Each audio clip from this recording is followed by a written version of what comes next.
The sky over Velthra burned orange with fire and smoke. The great cities of the Zalari Confederation, once shimmering with crystal towers and floating gardens, were reduced to broken glass and piles of ash. Their enemies, the Drek Empire, had come faster and harder than anyone expected. First with diplomacy, then deceit, and finally with a wave of brutality that crushed resistance like insects beneath a war machine. Commander Rel Tharn stood at the edge of what was once the Grand Plaza. His armor, once polished silver, was dented and blackened. Blood, his own and others, stained the joints. His people, the Zalari, had never been warriors. They were thinkers, builders, artists. They had no armies when the first dreadships arrived, only fleets meant for transport, not combat.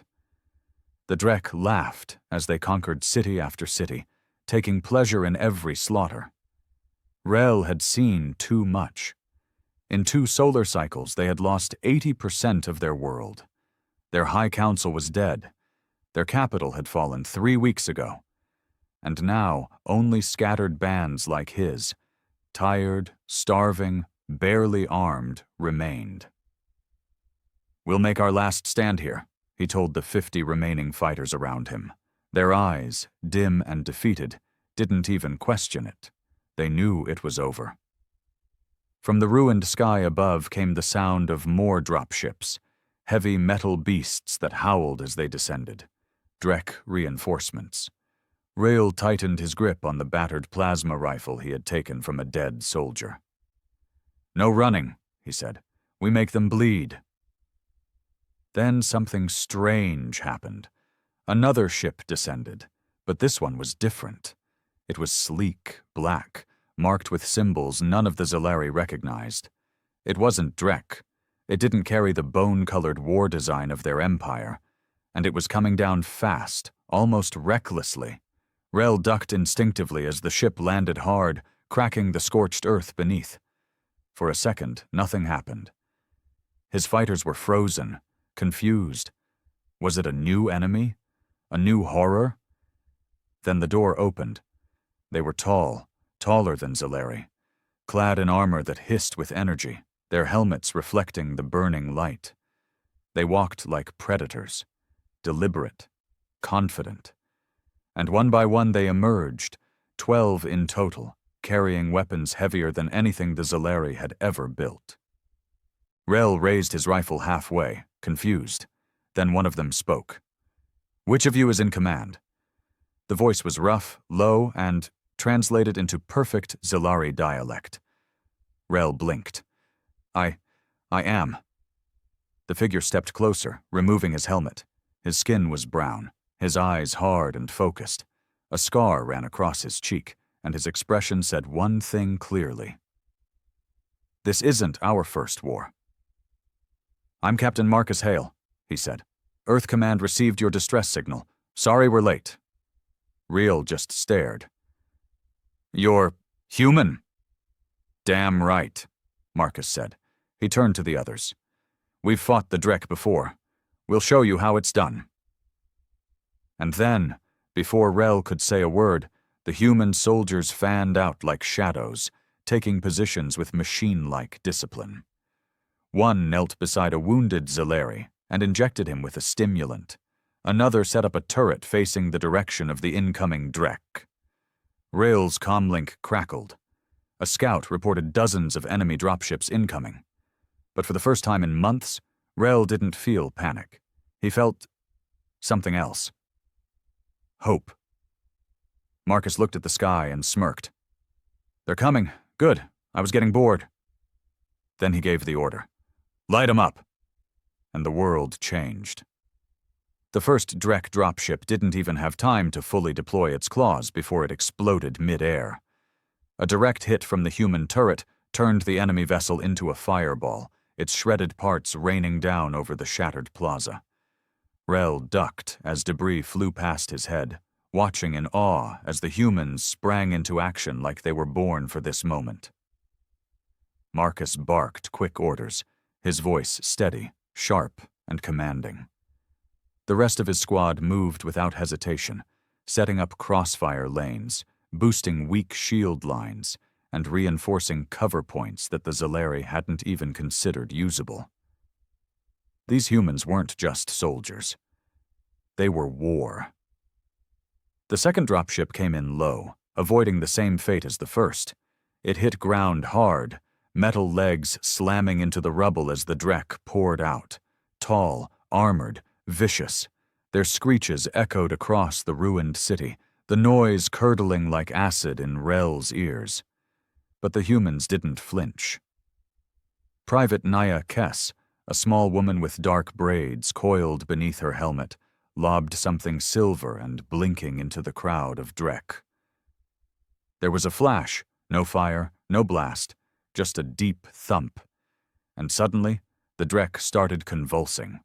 Their armor stiffened, their weapons dropped, and one by one they crumpled like puppets with severed strings. "EMP shock grenade," she said, grinning as she turned back to Rel. "Rips through their nerve tech. They still haven't figured out how to shield it." Rel watched the Drek writhe and fall. He'd fought them for months, seen friends torn in half, seen children burned alive. And yet here these humans were, neutralizing them like they were pests. Another enemy squad charged, roaring, from the eastern flank. The humans didn't move from their position. Instead, Sergeant Barlow activated something from his wrist. A sound wave burst outward, and suddenly energy shields blinked to life in a perfect semicircle. The Drek's plasma fire bounced harmlessly off it. Barlow raised his rifle and fired 3 precise bursts. 3 Drek dropped. Reel barely realized his mouth was open until he caught Marcus watching him. The human captain raised an eyebrow. "You just gonna stand there, or are you gonna fight?" Yes," Rel snapped to attention. He turned to his remaining Zalari fighters. "Form up, support the humans, aim for the gaps in the Drek armor, let them lead." And just like that, the tide began to turn. The Drek weren't used to resistance. They had been winning for too long, too easily, but now they were stumbling, retreating, snarling in frustration as wave after wave of their assault was turned back. The plaza that had once been a slaughterhouse was now a battleground, and for the first time in memory, it wasn't the Zalari dying in droves. It was the Drek. By the second hour of fighting, more human ships were arriving, sleek black falcons that rained fire from above. Human medics began treating wounded Zalari, their equipment clean, fast, and efficient. Drones buzzed overhead, mapping terrain and broadcasting enemy locations to Marcus's tactical visor. The humans had brought war, but not chaos. They brought order. They brought fire with purpose. And they brought vengeance. As night fell, Rel sat against a crumbled statue of the old builders. His armor was even filthier than before, but his limbs no longer shook with fear. His body ached, but he could still move. He had lived. They all had. Across the square, a small bonfire crackled. Human soldiers sat beside Zalari, sharing dry rations and awkward, tired laughter. Marcus approached, dropping beside him. "You fought well today," the human said. "So did you," Rel replied, still half in disbelief. "You didn't have to come?" Marcus stared out at the horizon, at the silhouette of a broken city far away. "Yeah," he said quietly. "But we remember. We remember what the Drek did to the Valari, to the Umen. No one came for them. We swore we'd never let that happen again." He turned to Rel, eyes cold and burning. "We may be late, but when humans show up, we don't back down." Rel nodded.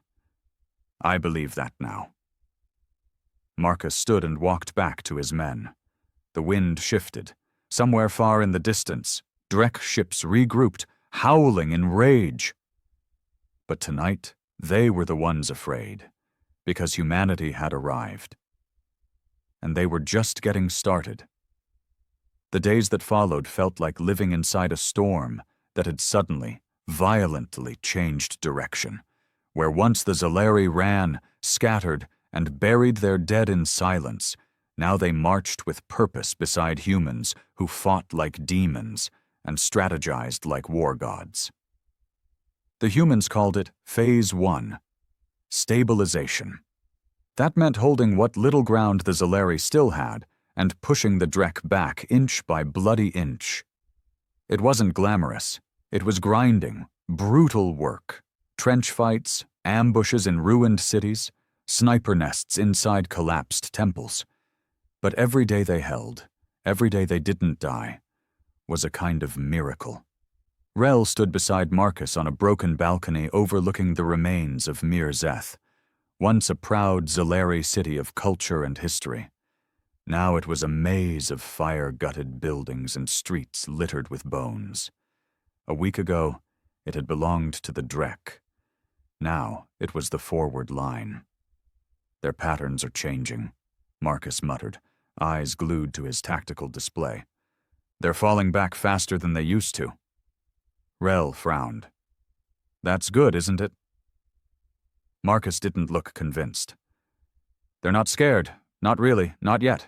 They're regrouping, planning something bigger. They've realized we're not here to lose. He turned to relations, and that's when they get dangerous. That same night, as the Zalari slept in makeshift shelters and the humans rotated their watch, something began to change in the air. The silence between bombardments was deeper. The usual Drake reconnaissance drones, buzzing mechanical wasps that had harassed them for days, vanished. It was too quiet. And then, just before dawn, it happened. The sky screamed. Huge Drek warships, 3 times the size of the ones before, punched through the clouds like gods hurling spears. They weren't dropships. These were siege class. They didn't carry soldiers. They carried death. The first beam struck the northern ridge, vaporizing everything for a quarter mile. Screams ripped through the comms. A second beam landed near the riverbed, turning the water to steam in a heartbeat and killing dozens, Zalari and human, instantly. Alarms howled. Rail grabbed his rifle and sprinted toward command. Soldiers ran past him in every direction. Fires lit up the horizon.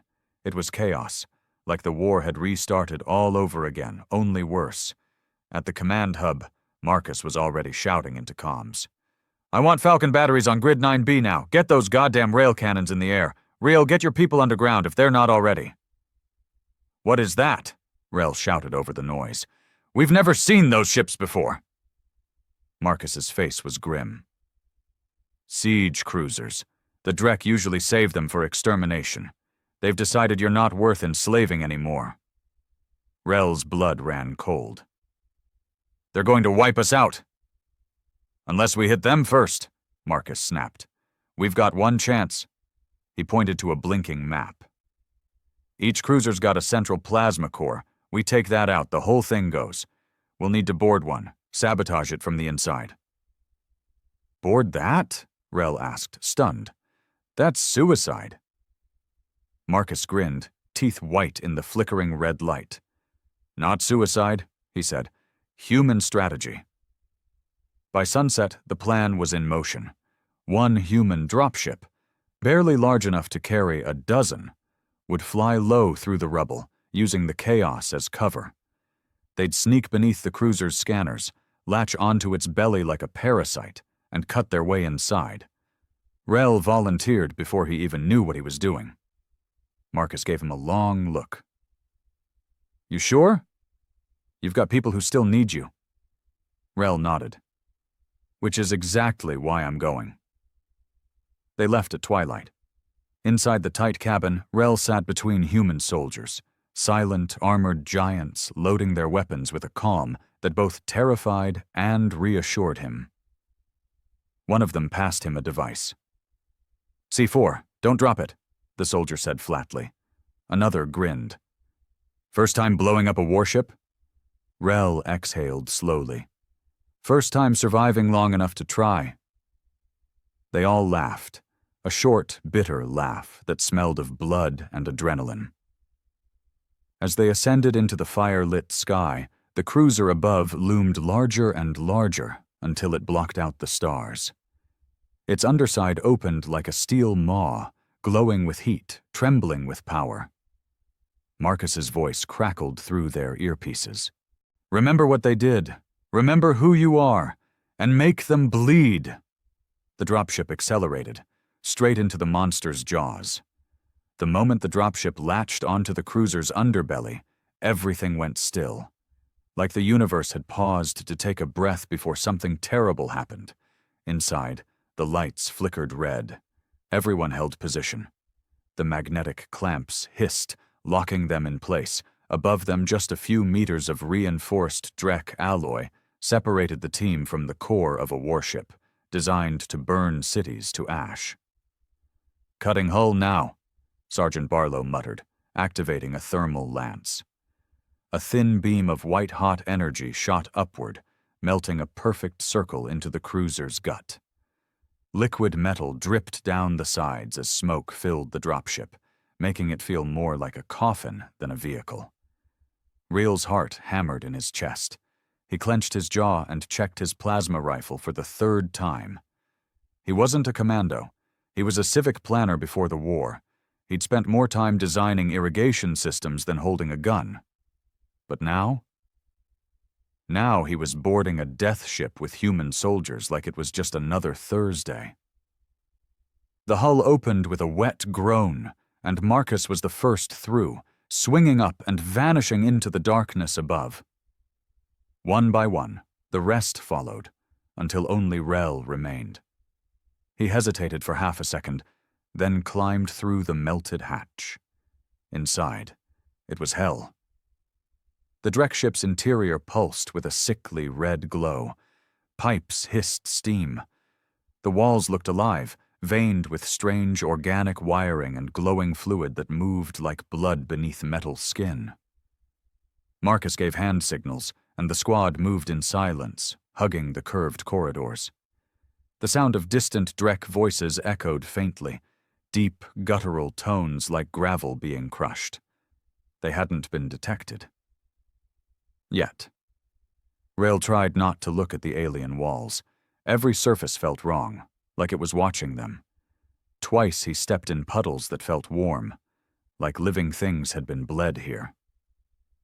After 10 minutes of tense movement, they reached the core chamber, a massive vertical cylinder thrumming with contained energy. It glowed blue at the base, bright enough to cast dancing shadows over their faces. This was the heart of the beast. If it blew, the entire ship would go down in a glorious fireball. But it wasn't unguarded. 3 Drek enforcers stood in the chamber, bigger than normal infantry, heavily armored, and mean-looking. One turned, snarled, and all hell broke loose. Marcus opened fire first, 2 shots straight to the head of the nearest one. It barely staggered. Barlow launched a grenade that bounced once before detonating mid-air, throwing up a wall of flame. The blast caught one Drek fully in the chest, blowing it back into the reactor wall. Reel fired blindly, ducking behind a pipe as the air filled with screams, gunfire, and the high-pitched whine of plasma charges. One of the Drek swung a heavy blade down, cleaving through the cover just inches from Rel's head. "Move!" Marcus shouted, tackling the beast from the side, jamming his blade through the joint of its armor. The Drek screeched and threw him off, but it gave Rel the opening he needed. He raised his rifle and emptied the charge directly into the creature's throat. It dropped like a collapsing building. Silence returned, slowly, like it had to claw its way back in. 2 humans were down. Barlow had a long gash down his arm but was still standing. Reel's hands were shaking so hard he nearly dropped his weapon. Marcus grabbed the explosives case, tossed it open, and handed Rel a set of charges. "Set them on the coolant lines. They're exposed. If we rupture those, the whole thing overheats and detonates." Rel nodded, not trusting himself to speak. As he worked, placing the charges one by one, he couldn't help but think about what would happen if they failed. What if the Drek found them before they escaped? What if this core didn't go critical? What if they just died up here, forgotten in orbit? Then he saw it. A small carving, scratched into the metal above the coolant valve. It wasn't Drek. It was human script, for Valari, for Umen, for Earth. Someone had been here before. Someone had tried this, and failed. Reel swallowed hard and placed the final charge. Marcus checked his timer. 2 minutes, move. They ran. The halls behind them screamed to life. Alarms, Drek sirens, blaring in low tones that made the walls vibrate. Go, go, go, Marcus yelled. They reached the drop hatch and threw themselves through. The pilot was already pulling the ship away, the clamps disengaging as the cruiser began to shift, to convulse. Then came the explosion. The blast ripped upward through the center of the Drek cruiser like a spear of light, shattering its spine and sending the entire behemoth into a death roll. Fire burst from its core, and within seconds, the warship split in half, raining molten wreckage across the sky. From the ground, it looked like a new sun had been born. Inside the dropship, no one spoke. They didn't need to. They had done the impossible, and the message was clear. Humanity had arrived. And they were not here to beg. They were here to win. The wreckage of the Drek cruiser burned for hours in the upper atmosphere, a long, smoking trail streaking across the heavens like a warning written in fire. Every Zalari still breathing looked up at that trail and felt something they hadn't felt in a long, long time. Vengeance and hope. Back on the surface, the news spread faster than the flames. Across shattered villages and hiding places in mountain caverns, survivors heard the same story repeated again and again. The humans boarded a siege cruiser and destroyed it from the inside. Not damaged, not escaped. Destroyed. Rel became a symbol almost overnight. Not because he wanted to be, but because he had survived. Because he had fought. The Zalari weren't used to stories like this. They were used to loss, to surrender. They didn't tell tales of heroes anymore. They didn't have any. But now they had one. They had many. Still, the victory didn't bring peace. The Drek reeled from the loss, yes, but they didn't retreat. Instead, they doubled down. They were furious, shocked, and suddenly aware that this new species, the humans, weren't like the others they had crushed before. The retaliation came swift and merciless. 3 days after the cruiser's destruction, the Drek began bombing refugee zones, not military targets, civilians, sick and injured, children, elders, entire caves reduced to red mist in seconds. The humans responded with airstrikes, surgical raids, intel hacks that exposed Drek locations. It became a war of escalation, and every time the Drek turned crueler, the humans turned deadlier.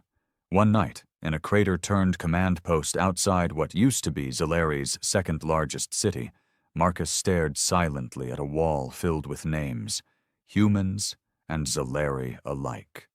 Some were scribbled on scraps of metal, others etched directly into stone. All of them dead. Rel approached, his armor still marked with black soot from the last skirmish. He didn't speak at first. He just stood there, beside Marcus, watching the wind blow ash across the names. "We're losing too many," Marcus said finally. Rel nodded. "But we're not only losing anymore." Marcus's jaw flexed. "Yeah, still. The Drek don't know how to lose. They'll raze this planet before they admit defeat." Rel looked at him. "Then we don't give them the choice." Marcus turned to him slowly. "You thinking what I think you're thinking?" Rel's voice was steady. "We take the fight to them." There was a silence between them. Thick, electric. Then Marcus gave a cold, wolfish grin. "You Zalari sure know how to light a fire." Within a week, the plan took shape. Strike teams, mixed squads of humans and Zalari fighters would coordinate to sabotage the Drek infrastructure across the planet. Not hit-and-run raids anymore. Not desperation attacks, systematic destruction, power relays, communication hubs, shipyards, fuel depots. Every place the Drek thought was safe was suddenly a target. The humans called it the sweep. And in the middle of it, Rel became a commander, not by rank but by presence. He had bled with humans, burned with his own people, and walked through fire to see that cruiser fall. They listened to him now, even the humans. One mission stood out among them all. A key target, the Drek's orbital tether, a massive space-reaching structure that funneled resources directly to their high fleet in low orbit. If it fell, it would strand thousands of their reinforcements in space and cripple planetary coordination. But it was surrounded, guarded like a god. Marcus gathered the team in a burned-out cathedral at dusk. What remained of stained glass windows painted their armor in twisted colors as he laid the plan out. "Full assault's suicide," he said bluntly. "So we don't assault, we infiltrate. One team, small, fast, surgical." He looked at Relative. "You're leading it." Rel blinked. "Me?" "You've been in the fire with us. You know how they think now. You've seen the inside of their ships. You survived the cruiser. That's more than most generals back on Earth can say." Rel didn't know what to say, so he said nothing. Just nodded. The plan was madness. Get in through the supply tunnels, use stolen Drek codes from a previous hack, plant demolition charges on the tether's support columns, get out before it all comes down. Everyone knew the odds. But no one hesitated. They'd seen what happened when humans showed up. And now they were going to show the Drek what it meant to be human. And Zalari. Together, the tunnels leading to the Drek orbital tether were ancient and stinking, remnants of the first planetary drills the Drek had slammed into the ground decades ago when they began terraforming sections of Zalari's world for their own use. They were deep, dark, and filled with echoes of machinery that never stopped humming, like the heartbeat of something unnatural. Rel led the team through narrow passages, each member cloaked in adaptive camo suits that shimmered like liquid shadow. There were 5 of them, 3 humans, one other Zalari named Kesser, and Rel at the front. Every step closer to the tether's foundation made the air feel heavier, charged with static, like the whole place knew it wasn't supposed to be touched. They moved in silence, only their breathing and the faint buzz of scanners filling their ears. When they finally reached the first choke point, a corridor thick with heat sensors and motion trackers, Naya Kess disabled them with a small device no larger than her palm. The lights blinked and dimmed. A heartbeat later, the team slid through undetected. Past the main gate, the world opened up into a cavernous space. The tether's anchor sat in the center, rising like a giant spine of metal and malice straight up into the heavens. Blue light pulsed along its ridges. Thick coils of reinforced alloy wrapped around it, carrying raw energy between the planet and the Drek fleet above. It wasn't just a structure, it was alive, and it was feeding the war. Rel froze when he saw the guards. Drek sentinels, twice the size of a soldier, loaded with heavier weapons and cloaked in energy fields that shimmered purple with menace. There were 6 of them, positioned around the tether like statues. Kesser leaned close. "How do we get past them?" "We don't," Rel muttered, eyes scanning the environment. "We distract." Nia pulled something from her pack, a drone no larger than a spider. She tapped a command into her wrist. The drone crawled forward, scaling the wall silently. It reached a high, rusted catwalk, and then dropped something. A small metal ball. Clink. The sound echoed like a hammer in a cathedral. The sentinels turned, and the team moved. Rail and Kesser sprinted to the tether's support beams. Naya and the others peeled off to provide cover. Plasma bolts screamed past them as the Drek opened fire, lighting up the dark with streaks of deadly light. One of the humans took a bolt to the shoulder and went down hard. No scream, just a grunt. The other dragged him behind cover and returned fire without hesitation. Rel knelt under the massive support coil and attached the first charge. His hands moved fast now, not from fear, but from memory. He knew what he was doing. The war had taught him well. They planted 6 charges total, each one pulsing with a red light and a silent promise of collapse. But they weren't fast enough. The Sentinels adjusted, their programming adapted. One of them turned sharply and zeroed in on Rel's location. "Move!" Naya shouted, opening fire with a high-powered repeater. The beam slammed into the Sentinel's shield, staggering it but not stopping it. Rel ducked, rolled, and hit the last detonator into place. "We're good. Go!" The team pulled back fast, retreating through the tunnel just as the floor shook beneath their feet. Drek reinforcements had arrived, dozens of them. The walls screamed with klaxons. Bullets and plasma fire turned the narrow exit into a death corridor. Rel and Kesser covered the rear, laying down suppressive fire while the others sprinted for the extraction point. A Drek blade caught Kesser in the leg, dropping him with a cry. Rel turned back, eyes wild. "Get up!" Kesser tried, but the wound was too deep. His leg was nearly gone. "I'm not making it," he choked. "You have to go." Rel didn't move. "Detonation's on a timer," Kesser gasped. "Don't make this mean nothing." Rel hesitated, just for a moment. Then he grabbed Kesser's arm, slung it over his shoulder, and screamed into his comms. "We need medevac! I'm not leaving anyone behind!" Outside, the extraction shuttle hovered just above the dust, side doors open, bullets hammering its sides as Naya waved frantically. "Let's go! Let's go!" Rel burst from the tunnel seconds before the charges went off. The explosion was like a god roaring. The ground lifted beneath them. The tether's base erupted, sending shards of alien alloy hundreds of feet into the air. The great spine bent, slowly, painfully, before snapping at the mid-joint. The structure twisted as it fell, crashing across the landscape like a collapsing skyscraper from the stars. Above, hundreds of Drek ships flickered and dimmed, severed from their lifeline. The sky, for the first time in weeks, started to clear. Inside the shuttle, Kesser passed out from blood loss, but he was alive. Barely. Marcus's voice came through the radio a moment later. "You did it." Rel leaned back, shaking, covered in blood and dust. "No," he said softly. "We did."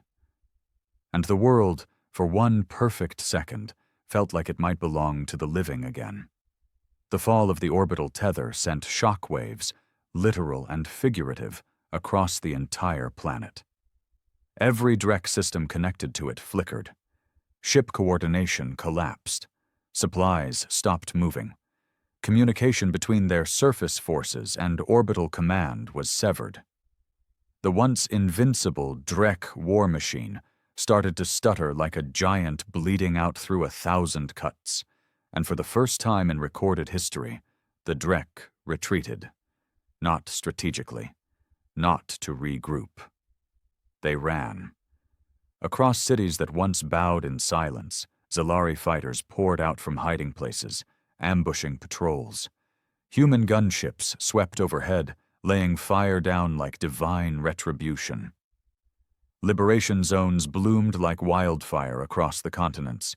Even the old Zalari elders, who had long abandoned the idea of resistance, took up arms to guard their villages. But victory didn't come easy. The Drek's desperation made them more reckless. They started targeting entire regions with viral bombs, leaving corpses bloated in their homes.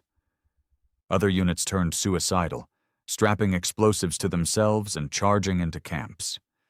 It became clear to Marcus, and to Rel, that this wouldn't end until they cut the head off the beast. And that head was General Vurak, the Drek warlord who had overseen the invasion from orbit.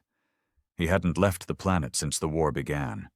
He was somewhere deep beneath the earth, in a fortress carved into the bones of a dead mountain, guarded by tech the humans hadn't cracked, and soldiers who didn't fear death. Rel stood at the war table in the new field command center, a former Drek prison camp now converted into a base.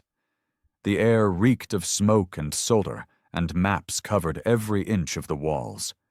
Marcus pointed at the mountain, labeled Drenzakal in trembling red ink. "He's there. That's where it ends." The room was quiet. No one said what they were all thinking. It was a suicide mission.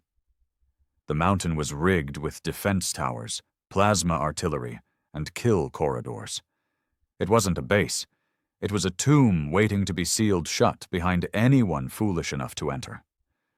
But Marcus just said, "We go in. We kill Vuruk. We rip out the rot." Rel looked across the room at the young Zalari fighters watching him. He had trained many of them himself in the weeks following the Tether's destruction. They were scared, yes, but they were angry. Determined. So he nodded.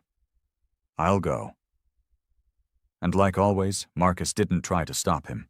He just said, "Then I'm going too."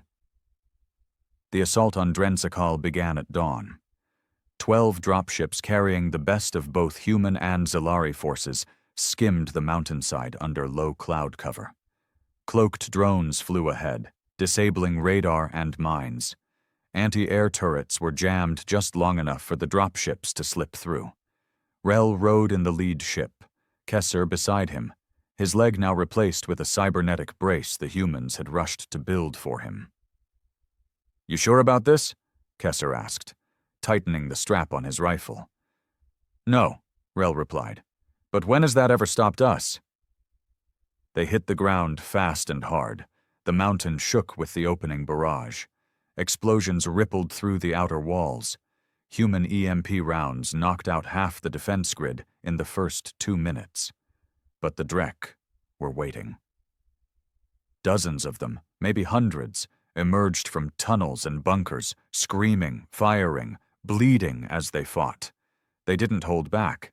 They didn't plan to survive.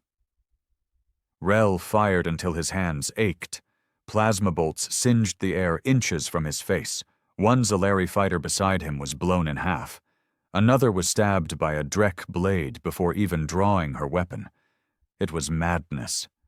But they kept moving forward, room by room, floor by floor, every step a new death sentence, until finally they reached the heart of the mountain. A vast chamber hollowed out by machines, with molten heat radiating from deep vents and a massive throne of black steel at its center.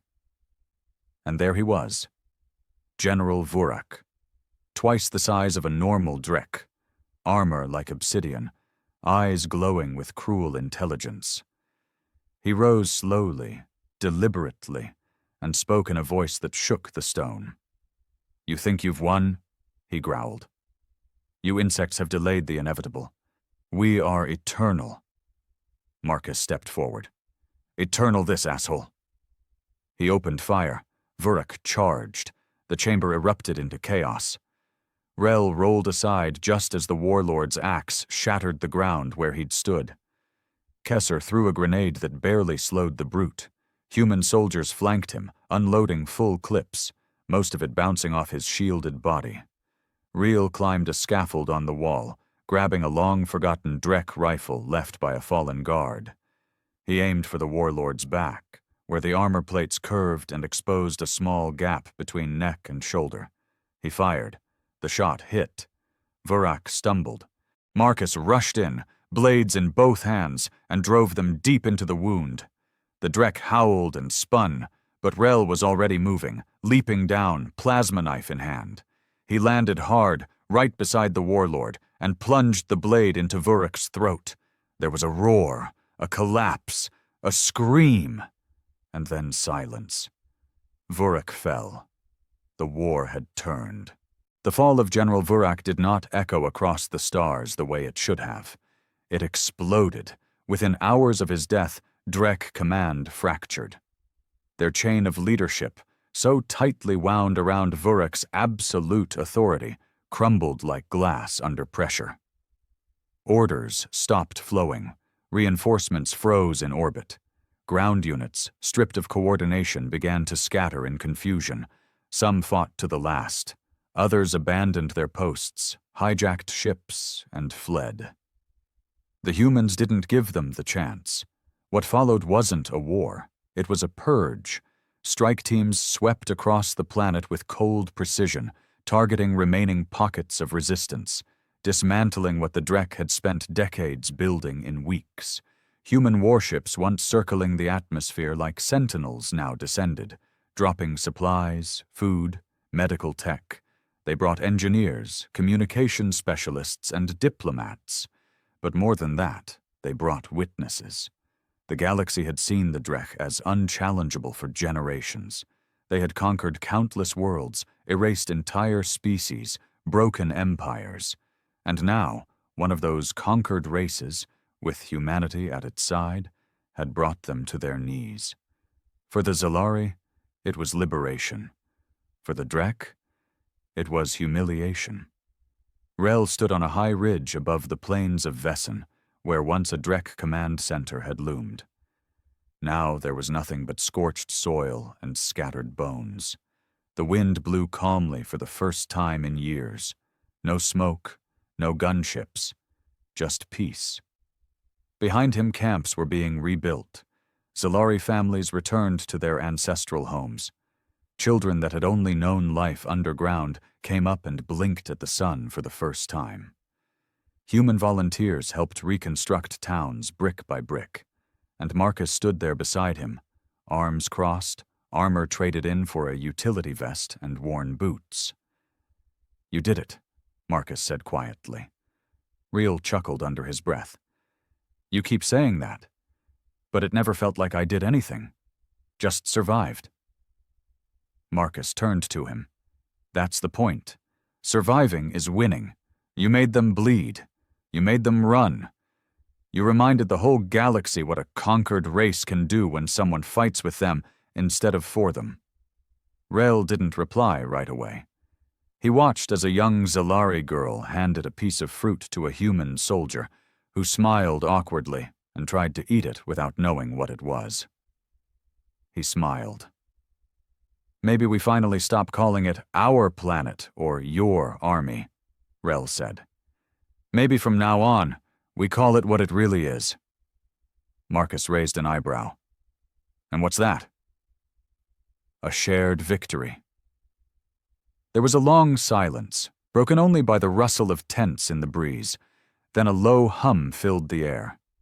In the sky above them, dozens of new ships emerged from the clouds. Not warships, not scouts, civilian carriers, medical cruisers, refugee transports, ships filled with the displaced, the wounded, the forgotten, people coming home. "Earth's opening the corridor," Marcus said. "Word got out. There are more like you, more survivors. Zalarian hiding across the sector. They're coming back." Rel's throat tightened. So many had died. So many names carved into stone, lost to plasma, disease, and fire. But this was the part no one had imagined. They won. The Drek were still out there, somewhere in the dark, still powerful, still cruel. But now they knew fear. Now they remembered pain. And now the galaxy remembered something it had long forgotten. When humans arrived, they didn't bring mercy. They brought fire, they brought resistance, they brought hell. But most of all, they brought hope. And hope, once ignited, was impossible to kill.